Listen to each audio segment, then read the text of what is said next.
Prefeitura diz que vai recorrer da decisão que obrigou o município a seguir decreto estadual com toque de recolher. UPA passa a atender casos de Covid-19. Pedro I ganha novos leitos de UTI. Mulher condenada por matar casal queimado é presa. E ainda, 13 joga fora de casa, empata e é vice do grupo. Hoje é segunda-feira, 15 de março de 2021 e o Borborema Notícias começa agora.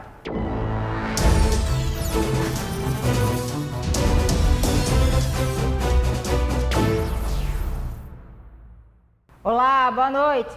A gente abre essa edição mostrando que o final de semana foi de confusão em Campina Grande por causa da divergência dos decretos estadual e municipal para conter o avanço da pandemia. Fato é que no último sábado, uma decisão da Justiça determinou que Campina Grande passe a seguir as regras de isolamento social contidas no decreto estadual.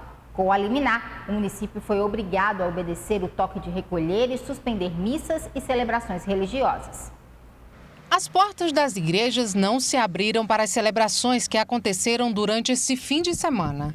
Dentro dos templos, nada de fiéis. Por exemplo, na Catedral de Nossa Senhora da Conceição, a missa foi transmitida através da internet, obedecendo à ordem judicial que determina o cumprimento do decreto estadual, cujas medidas restritivas incluem missas e cultos sem a presença do público. Orientados pelo nosso bispo e em comunhão com ele, vamos realizar as celebrações desse modo, online.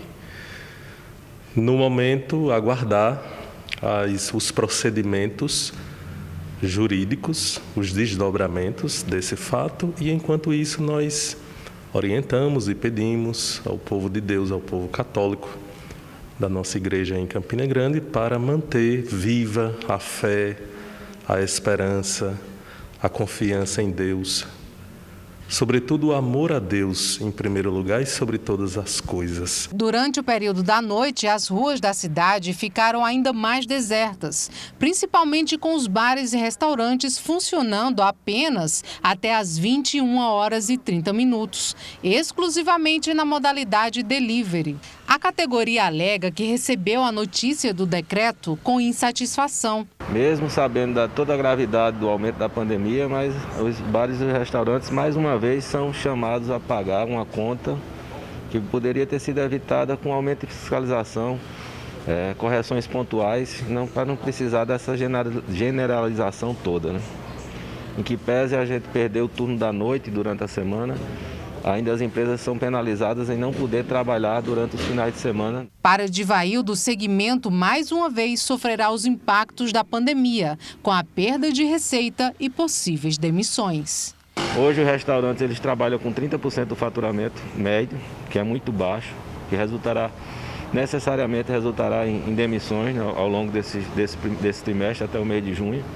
E é um prejuízo muito grande, é um prejuízo para a cidade, é um prejuízo para as empresas e é um prejuízo para a população como um todo. De acordo com a decisão assinada pelo juiz plantonista da 2ª Vara de Família de Campina Grande, Alex Muniz Barreto, em caso de descumprimento das medidas restritivas, o estabelecimento pode ser multado em até R$50 mil. Em nota, o prefeito Bruno Cunha Lima informou que está recorrendo da decisão. O prefeito também questiona o viés político e ideológico escolhido pelo juiz na sentença e assegura confiança na justiça.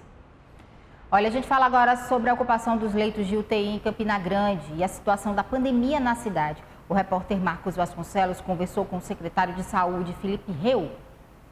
O número de casos da Covid-19 vem aumentando em todo o país e aqui em Campina Grande não seria diferente. Eu estou aqui ao lado do secretário de Saúde do município para falar para a gente como é que está a situação neste momento em Campina Grande. Secretário, como é que está a pandemia aqui na cidade? Olha, realmente a doença aqui na cidade está com recrudescência e tem aumentado sim os casos, o que tem nos preocupado em relação principalmente à ocupação de leitos, tanto de enfermaria como de UTI.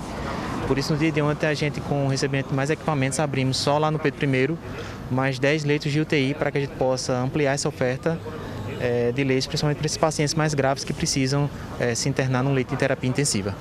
Se esses 10 leitos não tivessem sido criados ontem, o Pedro I estava na ocupação de 100%.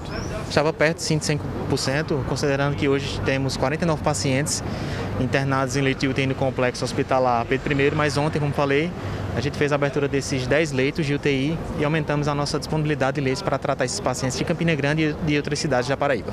Existe a possibilidade de aumentar ainda mais esse número de leitos? Sim, estamos com a previsão de abrir mais leitos essa semana, estamos no aguardo de chegar mais equipamentos. Temos estrutura física, temos pessoal disponível para que a gente possa abrir mais leitos no decorrer desta semana. Nós temos informações de várias mortes registradas ontem no Pedro I. Como é que a Prefeitura vem acompanhando essa quantidade de óbitos? A gente tem sim acompanhando, monitorado isso, pacientes já chegando muito grave no Pedro I, que tem ocasionado esses óbitos, infelizmente. A gente tem se preocupado com essa taxa de letalidade, mas infelizmente, como eu disse, as pessoas têm chegado num grau muito grave da doença, demorando a procurar o serviço, e isso atrapalha o tratamento do paciente com Covid. Por isso que a gente pede, se você estiver com algum sintoma, procure de imediato um dos nossos centros, a exemplo do Pedro I, aqui da Poto Branco, ou os centros de testagem que ficam no bairro do Novo Cruzeiro, Malvinas, ou no distrito de São José da Mata, para que seja avaliado de imediato, e se houver necessidade de uma internação, as equipes fazerem esse caminhamento de imediato para que você seja iniciado logo o seu tratamento. Olha, no meio de todas essas indefinições e também do avanço nos casos de Covid-19, o repórter Renato Diniz acompanhou a movimentação no centro de Campina e também na Feira Central durante o final de semana. O que se viu foi muita aglomeração. Os decretos, tanto do governo do estado quanto da Prefeitura de Campina Grande, fizeram ressurgir em pleno sábado uma imagem no centro da cidade só vista no ano passado, quando tivemos outros decretos rigorosos para conter o coronavírus. O comércio efervescente das ruas Maciel Pinheiro e João Pessoa aderiu às determinações das autoridades. Por outro lado, a Feira Central, outro pulmão do comércio campinense, funcionou normalmente, mesmo com horário reduzido, das 5 da manhã às 3 horas da tarde. Seu Antônio Bezerra é um feirante das antigas. Desde menino, negocia na Feira Central. Já viu uma situação como essa? Olha, Renato, vou completar 68 anos de idade. Na minha vida eu já vi muitas pandemias, mas da qualidade dessa nunca na minha vida eu vi. Na Feira Central, fomos a esta loja de calçados. Ana Vasconcelos e o marido administram os negócios, empregam funcionários e vão à luta. Mesmo a gente estando na feira, um local de movimento, mas caiu bastante. A pandemia afetou todo mundo de uma forma bem drástica. Quantos por cento, por exemplo, no caso de vocês? Em média, entre 37% e 45%. Foi a média da queda do faturamento de todas as empresas. São tempos difíceis para todo mundo, mas aqui na feira temos a convicção de que o tempo não para.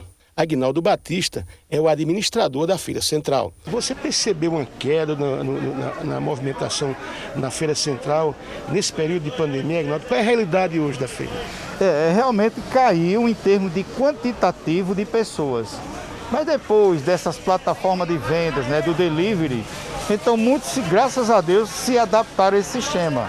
Então caiu o movimento de pessoas, porém a quantidade de vendas ela continua da mesma forma para quem se adaptou a esse sistema. Infelizmente teve aqueles que não se adaptaram e realmente as suas vendas caíram. A seguir, bar é multado por não respeitar toque de recolher. E ainda, a mulher condenada por queimar casal de idosos é presa.